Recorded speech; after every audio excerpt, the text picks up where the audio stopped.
Le cri de la terre. La COP Climat bat son plein et je saisis cette occasion de vous parler d'un enjeu essentiel en matière de transition écologique, l'action à l'échelle collective.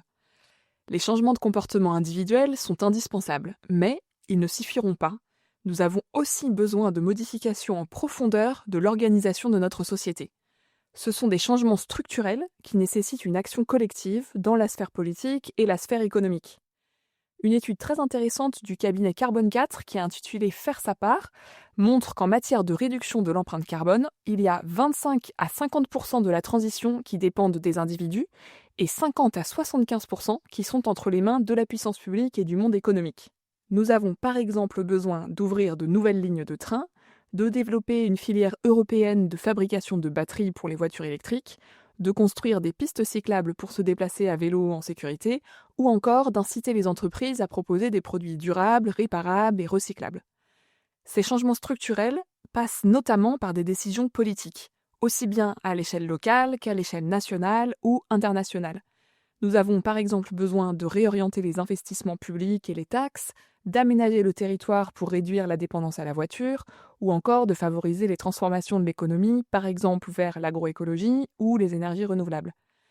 Nous avons aussi absolument besoin de l'engagement du monde économique pour décarboner les processus industriels, réorienter les activités qui ne sont pas compatibles avec la préservation du vivant, ou encore produire moins et mieux. Alors, qu'est-ce qu'on peut faire chacun à son échelle pour favoriser ces changements structurels ?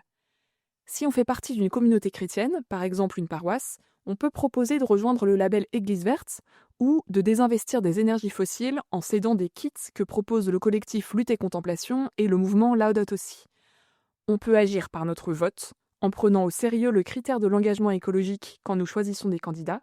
Et en dehors des élections, on peut interpeller nos élus pour les aider à évoluer, par exemple via des pétitions, des marches citoyennes ou encore des demandes de rendez-vous en direct. Dans notre entreprise ou sur notre lieu de travail, on peut proposer un parcours The Week ou un atelier d'automne pour aider la conscience collective à évoluer. On peut aussi rejoindre un collectif de salariés engagés pour l'écologie, tels que les collectifs ou Construire l'écologie, par exemple.